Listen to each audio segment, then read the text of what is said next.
वो देखें पति जी, अभी अभी आकाश से एक अंडा नदी में गिरा है। टुनटुना आगे बढ़कर नदी में देख रहा है तो वहाँ सच में एक अंडा पत्ते के ऊपर पड़ा था। वो नदी में जाकर वो अंडा निकालकर बाहर ले आता है। पति जी, इस अंडे का रंग कैसा है? आधा सफेद और आधा हरा।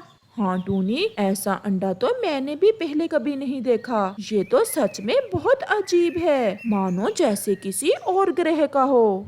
पति जी, हम इस अंडे को अपने साथ ले जाते हैं। वैसे भी अभी हमें संतान की खुशी नसीब नहीं हुई। हो सकता है इस अंडे से निकलने वाला बच्चा हमारी संतान की कमी पूरी कर दे। फिर वो दोनों पति पत्नी उस अंडे को उठाकर अपने घर ले जाते हैं।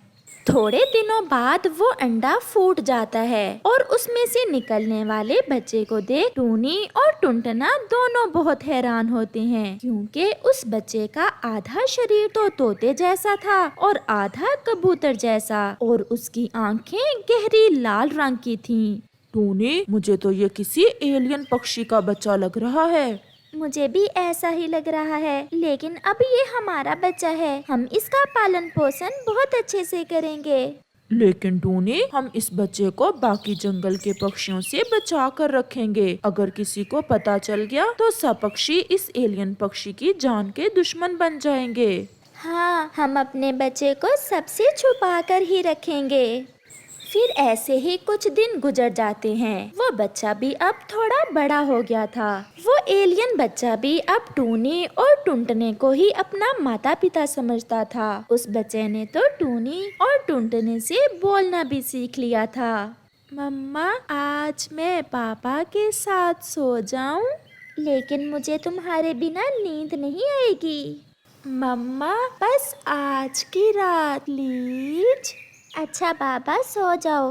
और फिर वो एलियन बच्चा अपने पापा के साथ सो जाता है। अगली सुबह टूनी अपने एलियन बच्चे से कहती है, बेटा, हम भोजन की खोज में जा रहे हैं। आपने? मम्मा, मुझे सब पता है, घर से नहीं निकलना। अगर कोई आए तो दरवाजा नहीं खोलना। ये बातें तो आप मुझे हर रोज बता कर जाती हैं। आप बेफिक्र होकर जाएं, मैं ऐसा ही करूँगा। कालू जी, मुझे ना भूख भी बहुत लगी है और भोजन की खोज में जाने को भी मन नहीं कर रहा। मैं तो आज टूनी के घर जा रही हूँ भोजन चुराने। तो फिर मेरे लिए भी लेती आना। अगर ज्यादा मिल गया तो तुम्हारे लिए भी ले आऊंगी। खिड़की में से जाती हूँ, दरवाजे को तो ताला लगा हुआ है। कव्वी जैसे ही खिड़की में से झांककर टूनी के घर के अंदर देखती है, सोए हुए एलियन के बच्चे को देखकर तो कव्वी की चीख ही निकलने वाली थी, लेकिन वो खुद पर काबू करती है और वहाँ से भाग आती है। ये तुम खाली पंखी क्यों वापस आ गई हो, और ये तुम इतनी डरी हुई क्यों हो? कालू, कालू, कालू, तुम्हें क्या बताऊं? चिड़िया, चिड़िया के घर। क्या है चिड़िया के घर? तुम तो ऐसे डरी हुई हो जैसे चिड़िया के घर कोई भूत देख आई हो। कालू जी, चिड़िया के घर में एक एलियन जैसा पक्षी था। उसके शरीर का आधा हिस्सा तोते जैसा और आधा कबूतर जैसा था। फिर तो वो कोई एलियन ही होगा। गोरी, जंगल के पक्षियों के लिए वो एलियन बहुत खतरनाक हो सकता है। हमें जंगल के बाकी पक्षियों से बात करना होगी और चिड़िया के घर जाकर उस एलियन को खत्म करना होगा। हाँ कालू जी, हमें ये सब जल्दी करना होगा। मुझे तो लगता है कि चिड़िया उस एलियन का सहारा लेकर जंगल की सबसे शक्तिशाली पक्षी बनना चाहती है, ताकि वो हम जैसे पक्षियों को अपना नौकर बना सके। मैं तुमसे कई बार कह चुका हूँ कि पृथ्वी पर जाना खतरे से खाली नहीं होगा। मिस्टर एक्स, आप तो कह देते हैं, पर मैं माँ हूँ और मेरा दिल कहता है कि मैं पृथ्वी पर जाऊंगी तो वहाँ मुझे मेरा बच्चा मिल जाएगा। वो दिन कितना बुरा था जिस दिन मेरा अंडा मुझसे छूटकर पृथ्वी पर गिर गया था। अब आप मुझे न रोकना, मैं जा रही हूँ। ऐसा कहते हुए मिसिज जी अपने ग्रह से नीचे छलांग लगा देती है। दूसरी तरफ कालू कौवा और गोरी कौवी दूसरे पक्षियों को लेकर चिड़िया के घर जाते हैं। चिड़िया खिड़की में सब पक्षियों को देख लेती है। सुनिए जी, बाहर सारे पक्षी खड़े हैं, मुझे तो कुछ गड़बड़ लग रही है। कहीं उन्हें हमारे एलियन बच्चे के बारे में तो पता नहीं चल गया। आप दरवाजा अभी न खोलना, मैं पहले अपने बच्चे को दादाजी की घड़ी में छुपा देती हूँ। फिर चिड़िया बच्चे को दादाजी की घड़ी में छुपा देती है और उसका पति दरवाजा खोल देता है। कहाँ है वो एलियन? कहाँ छुपा दिया है चिड़िया तुमने उस एलियन को? गोरी बहन, ये आप क्या कह रही हैं? कौन एलियन? कैसा एलियन? कहीं तुम पागल तो नहीं हो गई हो? चिड़िया, हम तुम्हें हम सब की जान खतरे में नहीं डालने देंगे, सीधी तरह से बता दो। एलियन बच्चे की माँ मिस जेबी बच्चे को ढूंढती ढूंढती चिड़िया के घर के पास आ जाती है। ये यहाँ से शोर कैसा आ रहा है? मुझे अंदर जाकर देखना चाहिए, कहीं इस घर में मेरा बच्चा ना हो। फिर मिस जेबी चिड़िया के घर के अंदर चली जाती है। गोरी, वो देखो, एक और एलियन। फिर चिड़िया की नजर भी मिस जी पर जाती है। सब पक्षी ही मिस जी को देखकर डर जाते हैं। ये आप सब ने शोर क्यों डाल रखा है? क्या आप अपने बच्चे को ढूंढने आई हैं? हाँ, मैं अपने बच्चे की तलाश में आई हूँ। आपका बच्चा मेरे पास ही है। फिर चिड़िया दादाजी की घड़ी से वो बच्चा निकाल लेती है। मेरा बच्चा मुझे मिल गया। मेरा दिल कहता था मेरा बच्चा मुझे जरूर मिलेगा। लेकिन मैं तो टूनी मम्मा का बच्चा हूँ। नहीं मेरे बच्चे, आप इस दुनिया के पक्षी नहीं हो। यहाँ आपको बहुत खतरा है। वो तो भगवान का शुक्र है जो आपकी मम्मा आ गई, वरना ये जालिम पक्षी आज पता नहीं तुम्हारे साथ क्या करते। आपको जाना होगा, आपको अपनी दुनिया में जाना होगा, आपको मेरी कसम। चिड़िया, तुम्हारा बहुत बहुत धन्यवाद जो आपने मेरे बच्चे की रक्षा की और इसे पाला पोसा। अब मुझे अपने ग्रह पर वापस जाना होगा। और ये लो, ये मेरा जादुई लॉकेट है। तुम जो भी इच्छा करोगी ये तुम्हारी सब इच्छा पूरी करेगा। ऐसा कहते ही वो एलियन मम्मा अपने एलियन बच्चे को लेकर वापस चली जाती है। चिड़िया दुखी तो थी, लेकिन वो इस बात पर खुश भी थी कि एक माँ को उसका बच्चा मिल गया था। चिड़िया मेरी बहन, ये लॉकेट तो बहुत प्यारा है। लालची कौवी, तुम यहाँ से जाती हो या मैं लॉकेट से इच्छा करूँ कि तुम्हें एक काली बंदरिया बना दे।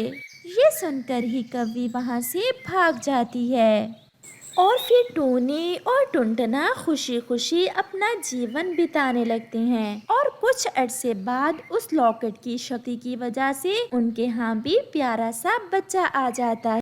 छोटा भोलू साइकिल वाले अंकल से कॉटन कैंडी लेकर अपने घर जा रहा था कि पेड़ पर बैठे हुए कालू कौवे की नजर उस पर जाती है। ये क्या होगा? ये तो ऐसे है जैसे रुई होती है। हो सकता है ये कोई खाने वाली चीज हो। बच्चा छोटा है, छीन लेता हूँ। ये सोचकर कालू कौवा तुरंत छोटे बच्चे पर झपटता है और उसके हाथ से कॉटन कैंडी छीनकर जंगल की तरफ भाग जाता है। अब कालू उसे खाने से डर रहा था। उसे डर था कि कहीं ये कोई जहरीली चीज ही ना हो। कौवा कॉटन कैंडी लेकर अपने दोस्तों के पास जाता है। हाँ कालू भैया, ये तो कॉटन कैंडी है, आपको ये कहाँ से मिली है? ये तो बहुत स्वादिष्ट और मीठी होती है।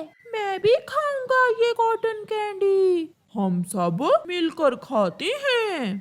फिर वो सब मिलकर कॉटन कैंडी खाते हैं और सब अपने अपने घरों को चले जाते हैं। घर जाकर कालू कौवा अपनी पत्नी गोरी को कॉटन कैंडी के बारे में बताता है। वो बहुत स्वादिष्ट थी। मैंने पहले इतनी स्वादिष्ट कोई चीज नहीं खाई। कालू, मैं भी खाऊंगी। तुम मेरे लिए क्यों नहीं लाए वो कॉटन कैंडी? हम कल चिड़िया के पास जाएंगे। चिड़िया को पता है कि हमें कॉटन कैंडी कहाँ से मिलेगी। दूसरे दिन कालू कौवा और उसकी पत्नी चिड़िया के पास जाते हैं। मिट्ठू और कबूतर भी चिड़िया के पास बैठे हुए थे। चिड़िया, आप सब ने अकेले अकेले ही कॉटन कैंडी खा ली। मैं भी खाऊंगी। मैंने भी नहीं खाई। मैं भी खाऊंगा कॉटन कैंडी।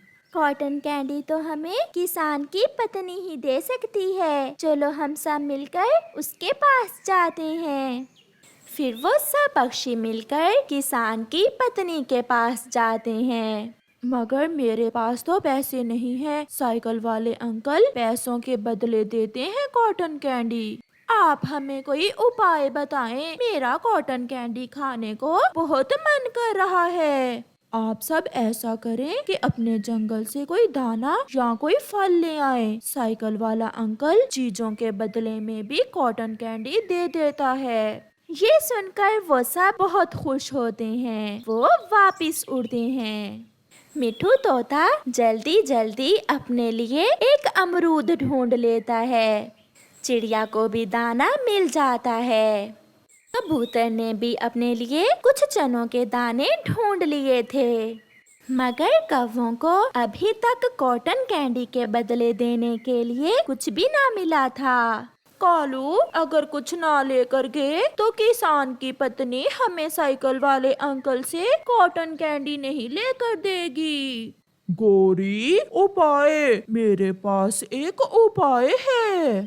फिर कालू अपनी पत्नी के कान में अपना उपाय बताता है और वो भी एक थैली लेकर वहाँ से उड़ते हैं। वो सब बहुत तेज उड़ते हैं और थोड़ी ही देर में वो किसान की पत्नी के पास पहुँच जाते हैं।